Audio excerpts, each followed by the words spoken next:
natin itong male socket at idudugtong natin sa loob yung wire, positive and negative.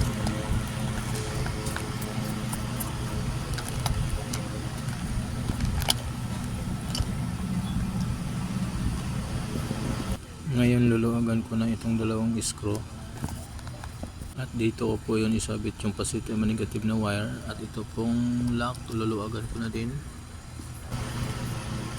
Yeah, Ito po yung umihipit sa wire, silbing lock na kahit nakasaksak siya hindi siya mahuhugot kahit hilain.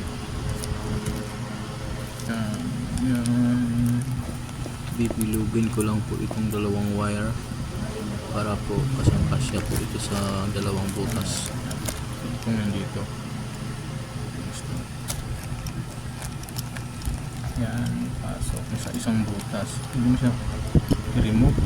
Pasok mo siya.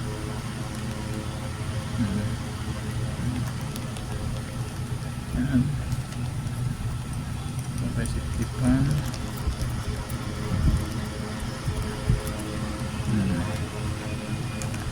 And then another one. Luluwagan ko muna itong screw at papasok ko na itong wire sa loob, sabay ikutin at buhat screw at hihigpitan. Capacity pan.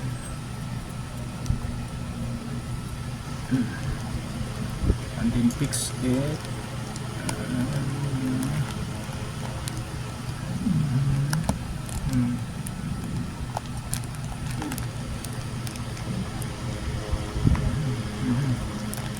And then this one, gawin mo sa ilalim. Ito siya.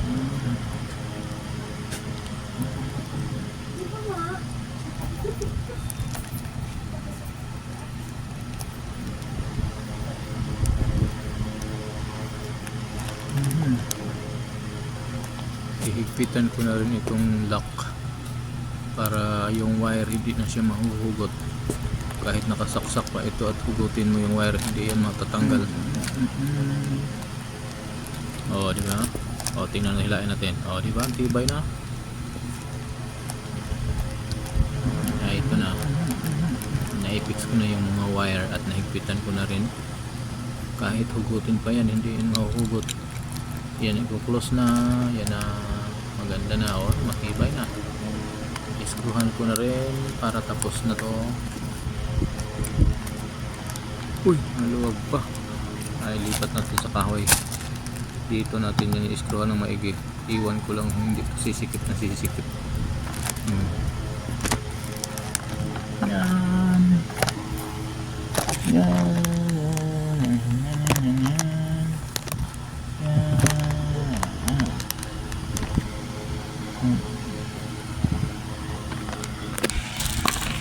This one. Maiksi lang po ito na extension kasi po yung ilaw dito nakapix na. Kaya kailangan mga 3 tangkal ilipat para maliwanagan yung mga paninda.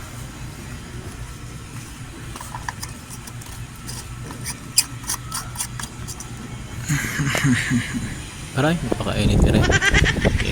Parang galing sa apoy eh.